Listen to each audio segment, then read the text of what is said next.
Mr. Chair. committee is Mr. Chair. lenient about that, and Wala. because it is also her right, Mr. so Chair. we can provide her at least 5 minutes. Mr. Chair. Mr. may Chair. remind our members that when the chair is speaking, let us not disturb him. That is the rule. Thank you, Congressman Akop. Thank you also, Congressman Abante. Well, So- Mr. Chair, I'd like to find out who is Congressman Akop referring to. I am one of the chairman of the Quad Committee. Yes, 1 minute suspension. And I have the please. right. 1 minute.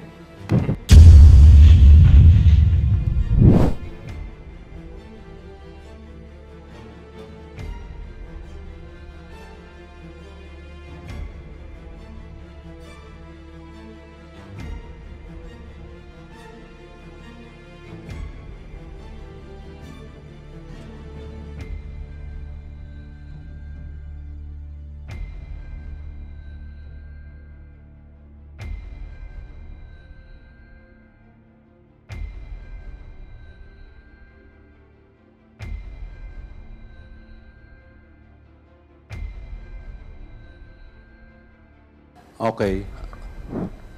Please raise your right hand. Do you swear to tell the truth, the whole truth, and nothing but the truth in this congressional inquiry, so help you God? Yes. Yes. Yes. Thank you, Comsec. Now, to proceed, we'd like to acknowledge and recognize Congresswoman Jinky Luistro. The committee is in receipt of the letter from Cassandra Leong, represented by Attorney Topacio, claiming, among others, that her client opted to decline to testify, invoking the right to remain silent and/or the right against self-incrimination. I deeply lament this action coming from the resource speaker, Mr. Chair, because we will remember that even prior to the creation of the Quadcom, various resource speakers have been mentioning already the name of Cassandra Leong. And it is really unacceptable if we will allow in today's hearing that the resource speaker will remain silent, will not answer our questions under the guise of his right against self-incrimination. In the same letter, Mr. Chair, they even cited the case of violation of visa law of the Bureau of Immigration, as well as obstruction of justice, as the cases filed already against the resource speaker, making an impression, Mr. Chair, that we cannot raise question to her anymore. So please proceed, Congressman Dan Fernandez. Thank you so much, Mr. Chairman. Cassandra, Cassie, kumusta ka na? Can you kindly remove your face mask? Paige, can you please... Maganda ka naman eh. Huwag ka nang... relax ka lang, Cassandra. You know, the reason why we invited you over, because if you remember, during the joint committee hearing, we invited you twice, and then you never acceded to the invitation of the joint committee hearing, and then we issued a subpoena, and then we elevated this issue on the Quadcom. You remember the time that you texted me, diba? And eventually you call me. And the reason why I'm trying to tell this, Mr. Chair, during the time that we have conducted that committee hearing, that joint committee hearing, Cassandra, in the spirit of transparency, you know, Cassandra, no, I will tell the body, you know, that you texted me and you called me. para at least malaman nila kung saan tayo magsisimula. But the reason why you called me is to ask for help kung ano yung dapat mong gawin. Am I right? You can answer. Yes po. Yes, and during our conversation, sinabi mo kung ano yung dapat mong gawin. Is this correct, Cassandra? Yes po. Alright. And sa text mo sa akin, no? And I know that this came from your heart, no? Sinabi mo dito sa text mo na, "Hi Kong, thank you for the time to pick up the call. Sana matapos na po, puro na lang allegation. Pag-pray ko din po, maging fair enough. Din po, I'm not involved in politics and will not po. Ayaw ko din pong madamay sa away po ng malalaking tao. Mabuhay po ang Pilipinas. Mabuhay si PBBM."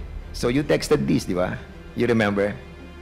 And you were saying na ayaw mo ring may madamay na sa away ng malalaking tao. Are you referring to sinong personality are you trying to imply on your text?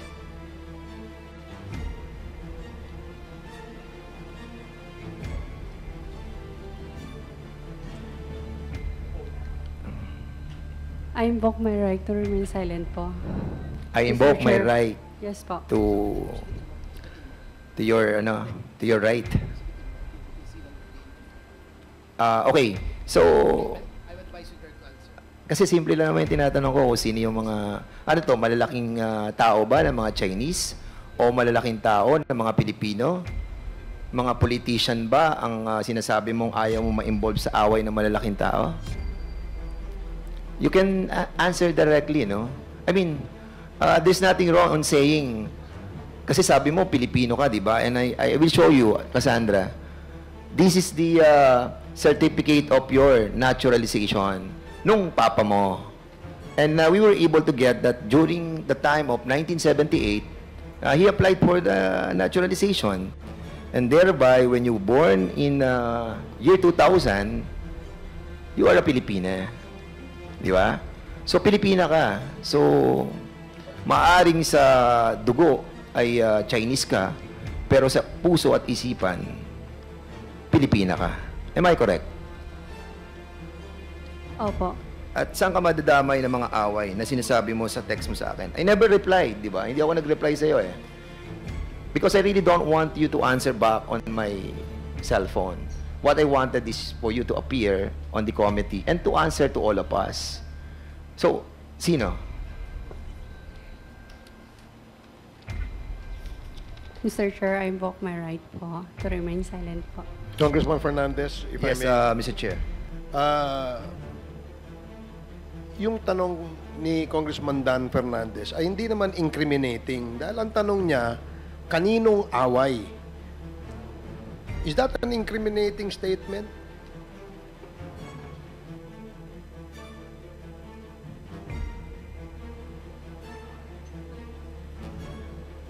Ang sinasabi ko po is right to remain silent po.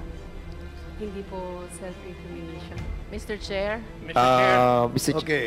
Mr. Chair, Congressman Acop?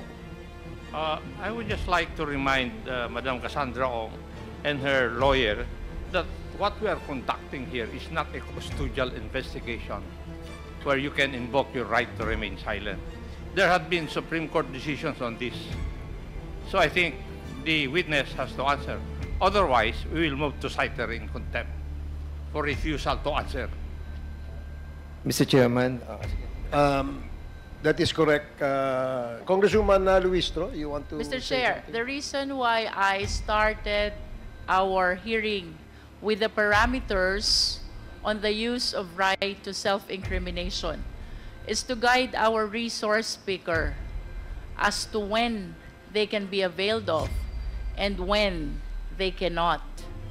And as far as this representation is concerned, Mr. Chair, we have two elements before they can avail of the right against self-incrimination.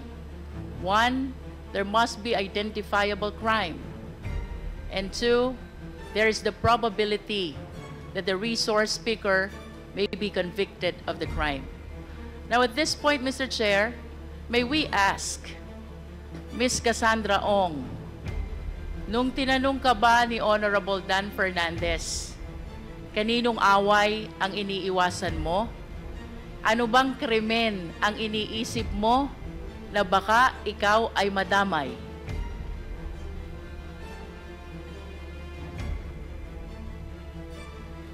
I refuse to testify. I refuse to answer po para sa own reason ko po. If I may, Congresswoman Luistro, I'm sure it is upon the advice of your counsel, Attorney Topacio, kaya mo sinasabi that you refuse to testify or the right against self-incrimination, etc., etc. Pero maliwanag po na marami pong sinight na mga jurisprudence tungkol dito. And we don't want to, we are very lenient to your client, Attorney Topacio. And because of that leniency, we allowed her to appear before us so that we can propound questions related to the alleged crime that she has committed. Under the jurisprudence that was cited by Congresswoman Luistro, meron pong identifiable crime. And we don't want the committee to be compelled to cite her in contempt. Because as it is, she is already detained in the House. And once the committee rules on citing her in contempt again, she probably would stay in this detention facility much longer.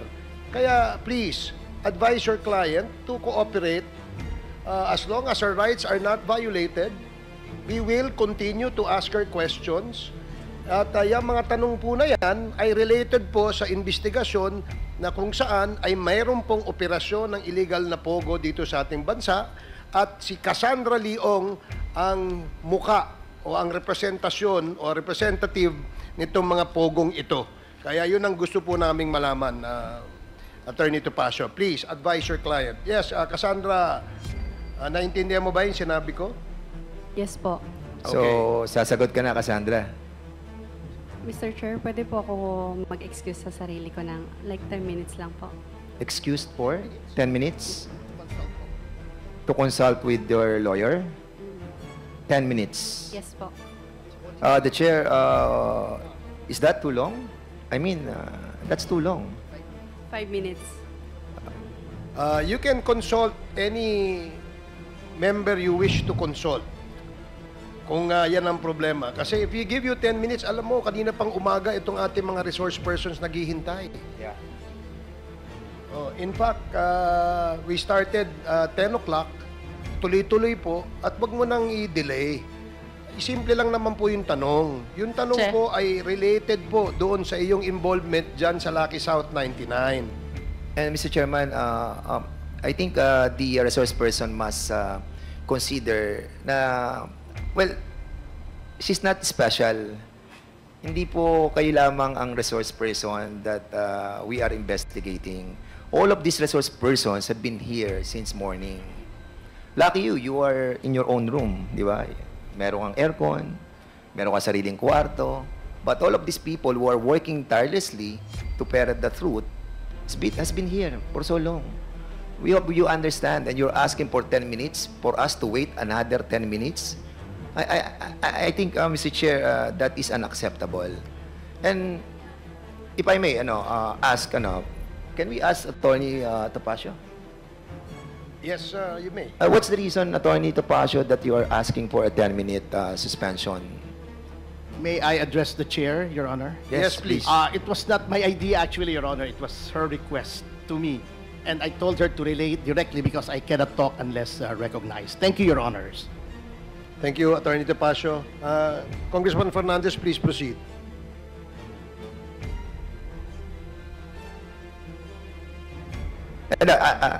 Cassandra, what is the reason for a 5-minute suspension that for you to talk to your lawyer? Are you asking for a 10-minute? Yes po. Yes po. And what's the reason behind?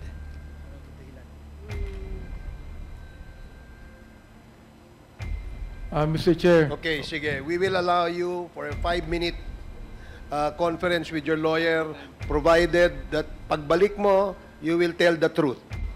Is that clear? Mr. Chairman, I object. Because we've been waiting here for so long. Let's start with this right now. I think the resource person needs to confer with her client, and Mr. Chair. the committee is Mr. Chair. lenient about that, and Wala. because it is also her right, Mr. so Chair. we can provide her at least 5 minutes. Mr. Chair, Mr. may Chair, remind our members that when the chair is speaking, let us not disturb him. That is the rule. Thank you, Congressman Acop. Thank you also, Congressman Abante. well, So- Mr. Chair, I'd like to find out who is Congressman Acop referring to. I am one of the chairman of the COD committee, Yes, 1 minute and suspension. I have the right. 1 minute. Buta sila nag-away. Easy.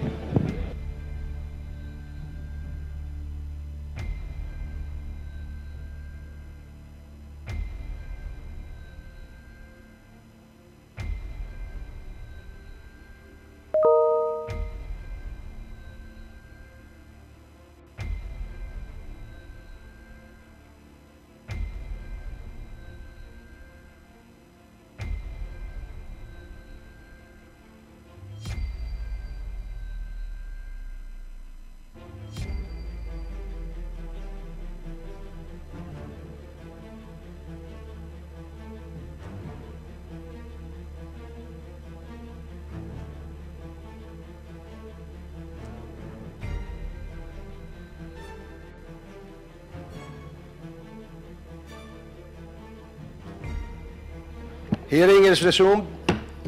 You already had your 5 minutes, Cassandra. So, please proceed, Congressman Dan Okay, Fernandez.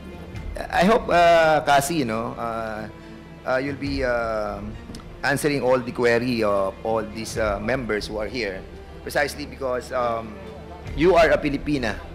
Filipina ka. And I just want you to remind you, I'll show you some pictures, Cassandra.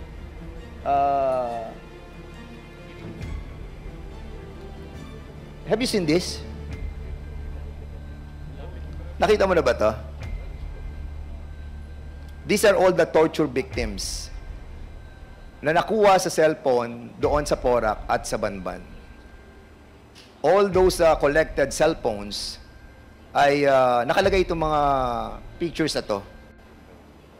These are victims of torture perpetrated doon sa Porac at sa Banban. Have you seen this? No. First time. Now lang? Okay. I will show you another picture. Ito mga pictures din. Ito naman yung mga namatay.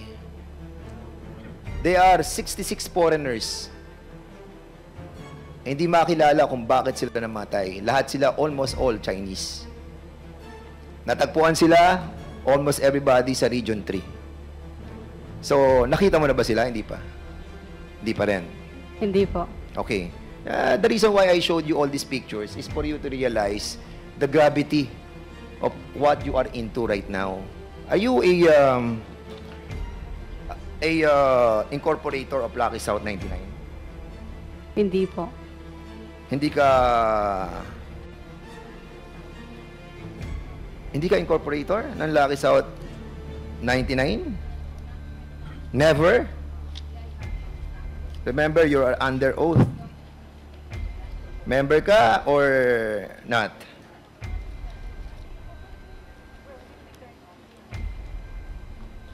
Baka ina-advise mo, attorney, mali. Ha?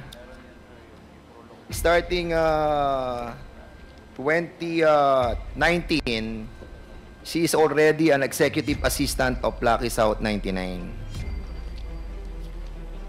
Cassandra, are you an incorporator of Lucky South 99 since 2019 to the present? I think assistant lang po, pero hindi siya incorporator. You are an executive assistant. Tawag po dito, authoring. 2019.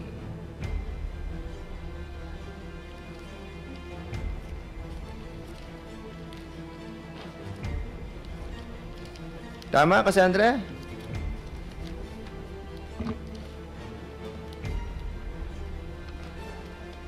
Okay. Kailan ka naging executive assistant ng Lucky South 99?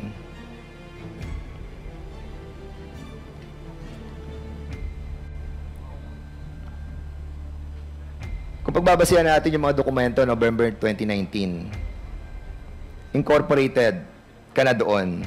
And you were like 19 years old during that time. Am I correct? Correct? Yes po. 19 years old. 19 years old. Paano ka nakapagtrabaho sa Lucky South 99? Mr. Chair, I refuse po to answer. Mr. Chairman, Mr. Chair, point of order. point of order. What is the point of order of the... Yeah, Mr. Chair, I'm getting confused. With all due respect to Attorney Topacio, every time Chairman Dan gives a question, it seems that it's Attorney Topacio answering. So I think we should. No, I've been watching you, and you've been whispering. So can we please give the resource person the opportunity to answer truthfully? Attorney Topacio, may we ask you to refrain from answering in behalf of your client? As we clearly stated earlier, the role of the counsel is only limited to advising your client of his or her constitutional rights in this committee hearing. So, Cassie, ikaw ang sumagot. Okay? Yes. Thank you. Attorney Topacio, with all due respect, no, I mean, I don't mean no offense to you, but it's just that let's allow the resource person the freedom to explain her side and to explain how she's involved or not involved in this situation, because this is her opportunity to clear her name. Thank you very much, Mr. Chair. Okay, kasi sino nag-recruit sa'yo sa Lucky South 99? I refuse to testify po. Okay, yun ang una mong no? Yun ang una mong trabaho sa Lucky South 99? I refuse to testify po. Sorry, Mr. Chair. Tinatanong ko lang kung ano yun ang una mong trabaho. Pwede mo naman sabihin iba ang trabaho mo, di ba? Anong unang trabaho mo sa buhay mo? Pasensya na po ulit. I refuse to testify po. Saan ka nag-college? This will not incriminate you. It will po. What? Ang tinatanong ko, saan ka nag-college? I refuse to Sabi mo, testify. Pilipina ka, di ba? Did you study in the Philippines? I refuse po to testify po. Attorney Topacio, Can let we- this be a warning to you to please allow your client to respond to the question. We will, these are simple questions. Tinanong lang, saan siya nag-aral, saan siya nag-college, right against self-incrimination, please. This is a warning, Attorney Topacio, na let her answer. Kasi, Mr. Chair. ano mo lang, sagot mo lang ng tama ito dahil yung tanong na kung saan ka nag-aral ay hindi naman incriminating sa'yo. Bakit refuse to answer? Mr. Chair. Mapipilitan kami i-contempt ka. So, kasi, ang sabi ni Ronaline Baterna, who happens to be in the Lucky South 99 and in the Wilwin Corporation, binigay niya yung mga cheque sa'yo at maraming milyon-milyon ang dumaang pera dito. So, ginamit mo yung checking account. Pasensya na po talaga. I refuse to testify po. Mr. Chair. Mr. Chair. We'll change na lang the question. If she feels that it will incriminate her, Okay, we will with the be... indulgence of Congressman Fernandez. Yes, is this a short interjection? Mr. Chair, Please proceed. I move to cite Cassandra in contempt. Second. There is a motion to cite Cassandra Ong in contempt for Mr. Chairman, violation of Section 11, Paragraph A and C of the Rules of Procedure governing inquiries in aid of legislation. Duly seconded. Do I hear any objections? Mr. Hearing Chair. none. Mr. Chair. Apologies, Mr. Chair. This is not an objection, but just a manifestation. In the spirit of due process, may we ask that the witness explain why she should not be cited in contempt? If she has any reason We'll whatsoever. give her that privilege. As, Thank you very much, Mr. Chair. Chairman, We can also ask you to be cited in contempt and removed from this room if you continue to disobey the warning of the chair. So again, I'd like to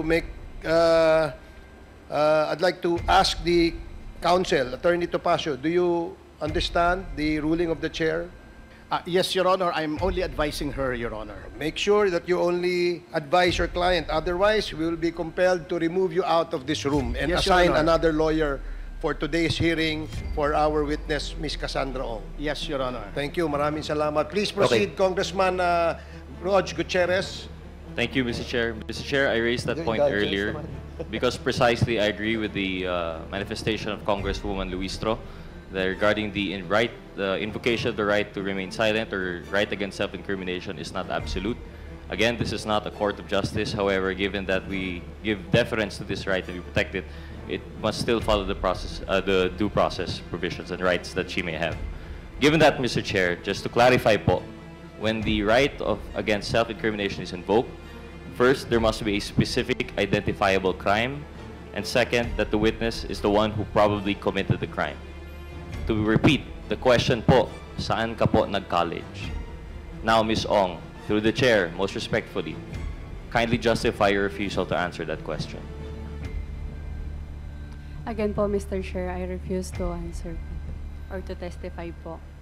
Then, Mr. Chair, I think the witness has chosen not to defend the question, and I believe the proper thing now is for the chairman to rule on the propriety of the invocation of the right against self-incrimination. And from there, I suppose, we would then vote on the contempt. Thank you very much, Mr. Chair. Thank you, Madam Ong. Thank you, Congressman Gutierrez. Mr. Chair, Yes, Congressman Acop.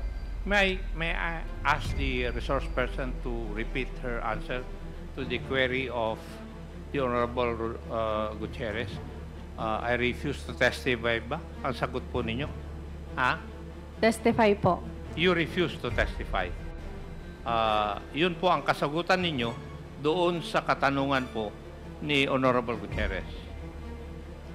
So you refuse to testify. In other words, hindi ka na sasagot? Opo. Mr. Chair, Mr. Chair. Mr. Chair, just to to that. Just an observation. Yes, just an observation po, Mr. Chair. After the motion was raised, citing her in contempt, Congressman Roger Gutierrez asked the chair to allow the witness to explain to the body why she's refusing to answer.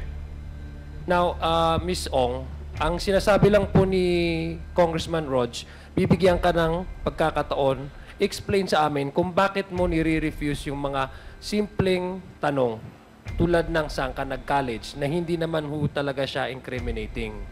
So yun lang ho yung binibigay sa'yo para maintindihan ho namin kung bakit ayaw mong sumagot. Binibigyan ka namin ng pagkakataon, explain po sa amin kung bakit ganyan yung asta mo na ayaw mong sagutin. Maski yung mga simpleng bagay like pag tinanong kita anong favorite color mo, sabihin mo, I refuse to testify. So bakit ho ganon yung inyong asta ngayon? Marami pong reason. Una, under oath po ako dito. And possible po siya magamit against me in the future po. Mr. Chair, if I may. Mr. Chair, If the dahil hindi ka nagko-cooperate dito sa pagdinig na ito, there is now a motion upon the motion by Congressman Benny Abante to cite you again for contempt.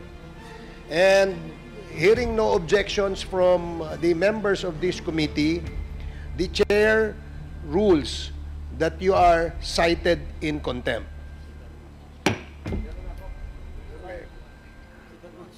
Okay. Is there any motion?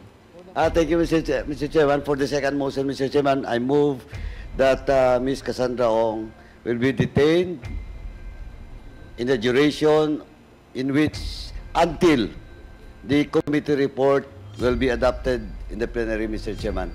And it follows that the investigation will be terminated, Mr. Chairman. There is a motion to detain her as long as this committee hearing of the Quadcom completes its investigation, which, as of this time, as we speak, is still undetermined as to the number of days. So, until we terminate, hanggang matapos itong committee hearing na to, you are cited in contempt and you will be detained as a penalty for violating Section 11 of our rules. Any second?